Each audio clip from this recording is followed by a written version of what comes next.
दिल्ली के बीचों बीच बसा हुआ संजय वन दिन के उजाले में तो एक साधारण जंगल लगता था। लोग वहां मॉर्निंग वॉक और सैर के लिए जाते थे, लेकिन रात होते ही वही जंगल एक भयानक रहस्य की गिरफ्त में चला जाता था। स्थानीय लोग मानते थे कि वहां अनगिनत आत्माएं भटकती हैं। कई बार लोग बिना किसी कारण चीखते हुए भागते नजर आए थे।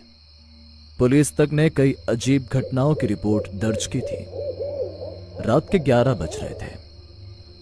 यार, इतनी रात को यहां आना सही है क्या? ये जगह तो भूतिया मानी जाती है ना। अरे डरपोक मत बन। संजय वन को लोग बेकार में ही भूतिया कहते हैं। असली रोमांच तो रात में ही मिलेगा। लेकिन सच कहूं तो यहाँ का सन्नाटा देखकर मुझे थोड़ी घबराहट हो रही है। डरो मत, हम सब साथ हैं। और वैसे भी मोबाइल की टॉर्च है ना। चलो अंदर चलते हैं। चारों दोस्त अमित, रवि, सोनिया और काव्या कॉलेज के एडवेंचर ग्रुप के सदस्य थे। आज उन्होंने सोचा था कि संजय वन के भूतिया किस्सों की सच्चाई खुद देखेंगे। जंगल का गेट आधा टूटा हुआ था। हवा पेड़ों के बीच सरसराहट करती हुई अजीब सी फुसफुसाहट पैदा कर रही थी। जैसे ही वो अंदर बढ़े, अचानक उल्लू की आवाज आई, जिससे अमित घबरा गया। ये कैसी आवाज थी?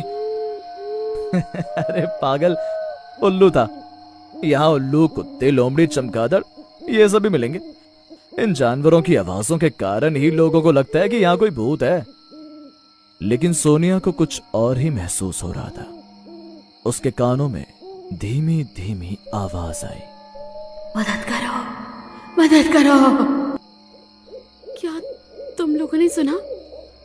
क्या कोई औरत मदद के लिए पुकार रही है? तीनों ने ध्यान लगाया, लेकिन उन्हें कुछ सुनाई नहीं दिया। लगता है तुझे अभी से ही भ्रम होने लगा है। करीब 20 मिनट चलते चलते वो जंगल के भीतर गहराई तक पहुंच गए। मोबाइल के टॉर्च की रोशनी दूर तक नहीं जा रही थी। पेड़ों की लंबी छायाएं जमीन पर डरावने अक्स बना रही थी। अचानक अमित रुक गया।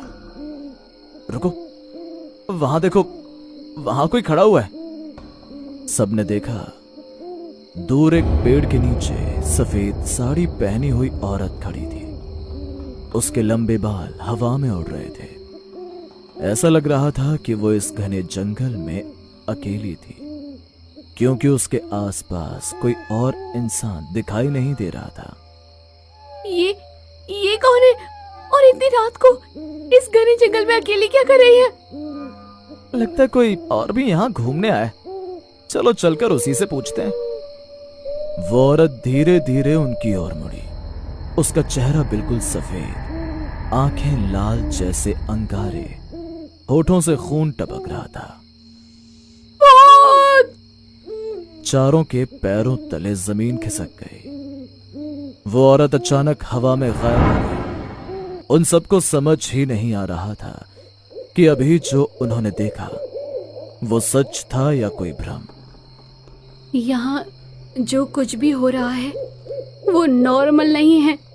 ये कोई नॉर्मल टूरिस्ट नहीं, बल्कि इंसानी रूप में कोई प्रेत आत्मा है। तभी अचानक से वो सफेद साड़ी वाली औरत उन सबके सामने आ जाती है। एकदम से सामने आई उस औरत को देखकर सभी चौंक जाते हैं। तुम लोगों को किसी ने बताया नहीं क्या कि ये जगह जिंदा इंसानों के लिए नहीं है, या फिर तुम सब भी यहाँ मरने के लिए आए हो?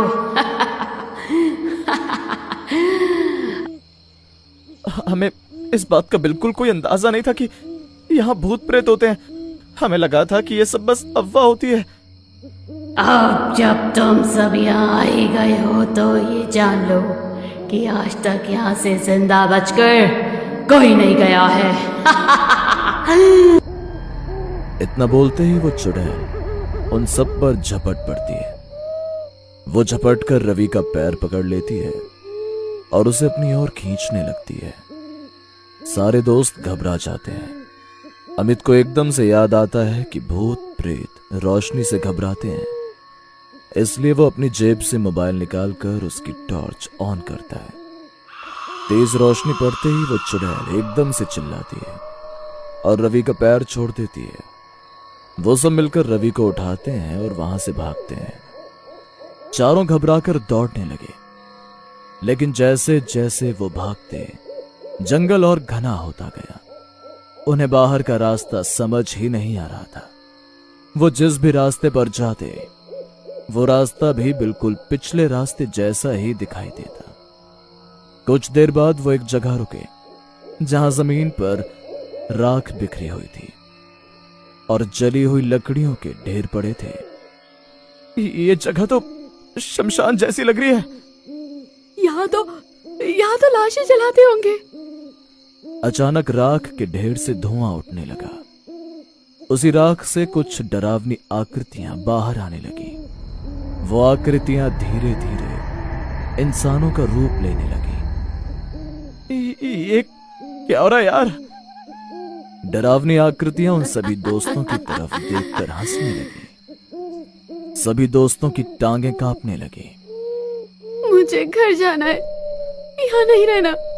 अगर हम यहाँ थोड़ी देर और रुके तो जिंदा नहीं बच पाएंगे।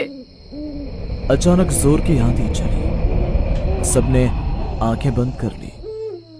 जब उन्होंने आंखें खोली तो देखा कि रवि वहां नहीं था। रवि कहाँ गया?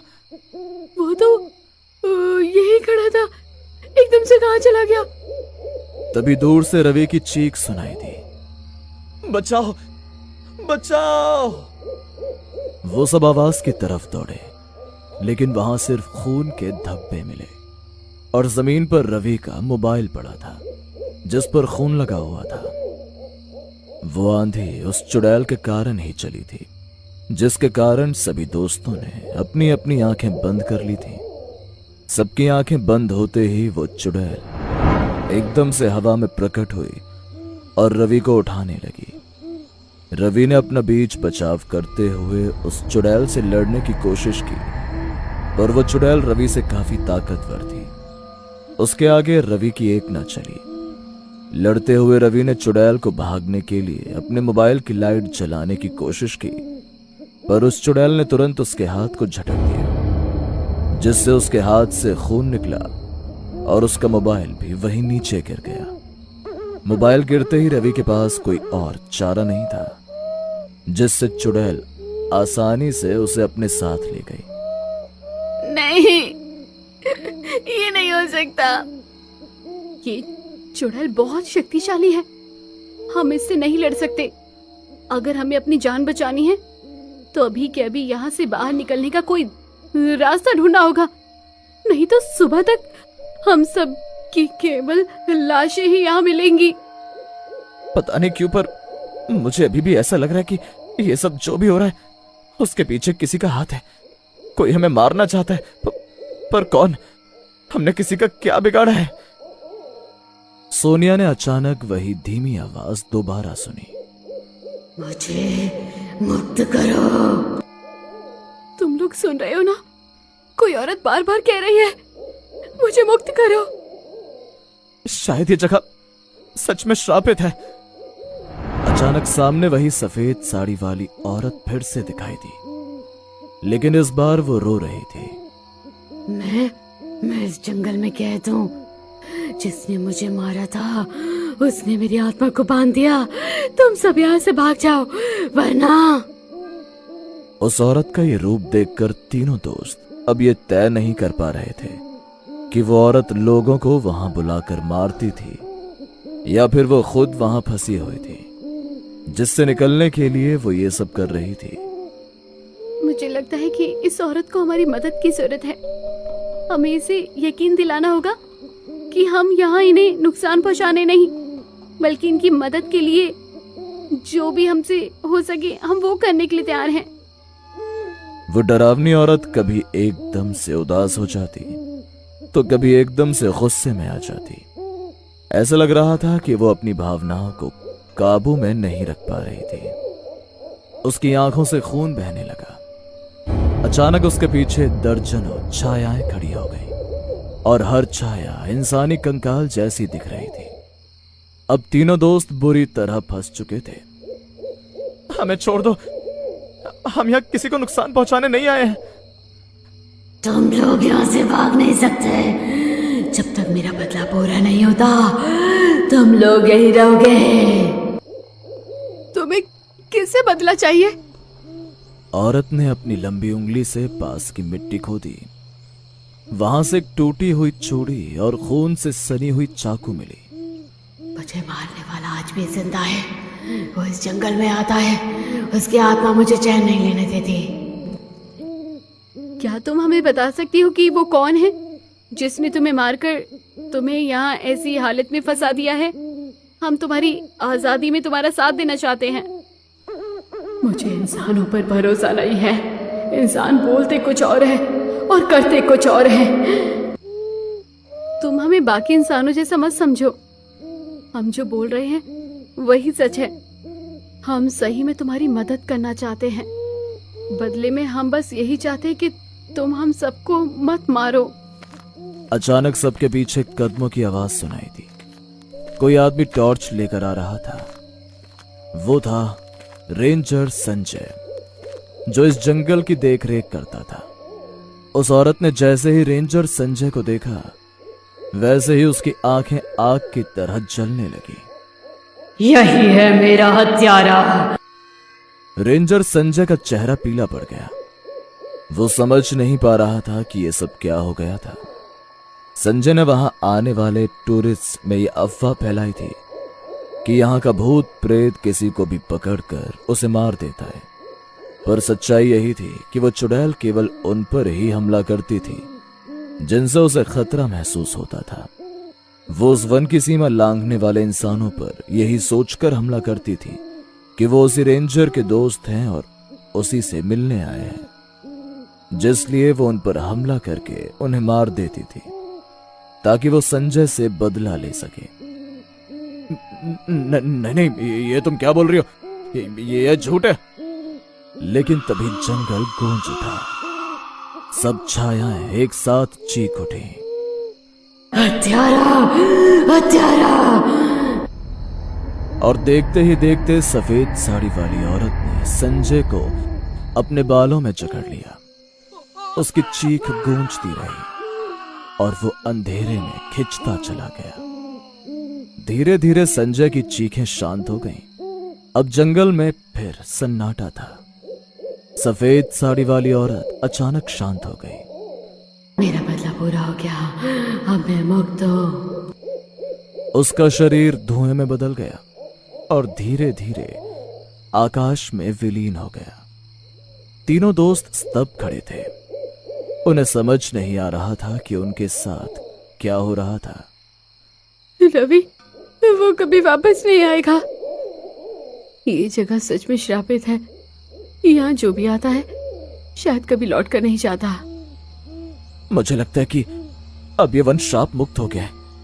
यहाँ आने से पहले मैंने बिल्कुल नहीं सोचा था कि यहाँ मुझे सब देखने को मिलेगा। अब मुझे यकीन हो गया कि हम जो सोचते हैं इस दुनिया में उससे भी आगे बहुत कुछ है। हमें ये सब अपने दोस्त रवि को खोकर समझ आया है। आज के बाद हम कभी ऐसी किसी जगह का मजाक नहीं उड़ाएंगे जिसके बारे में हमें कोई जानकारी नहीं होगी। तीनों किसी तरह बाहर की ओर दौड़े। सुबह जब सूरज निकला, लोग पार्क में जॉगिंग करने आए। उन्हें गेट पर सिर्फ 3 डरे सहमे लड़के लड़कियां बैठे मिले। उनके कपड़े फटे हुए थे, चेहरों पर डर की परछाई थी। उन्होंने जो कहानी सुनाई उसे सुनकर किसी ने यकीन नहीं किया, लेकिन सच ये था कि रवि कभी वापस नहीं आया। और आज भी रात के समय अगर कोई संजय वन में जाए तो कभी कभी मदद की पुकार सुनाई देती है। और कुछ लोग कहते हैं कि वहां अब भी एक लड़के की आत्मा भटकती है। तो क्या दोस्तों, आप भी तैयार हैं संजय वन जाकर अपनी कहानियां हमारे साथ शेयर करने के लिए?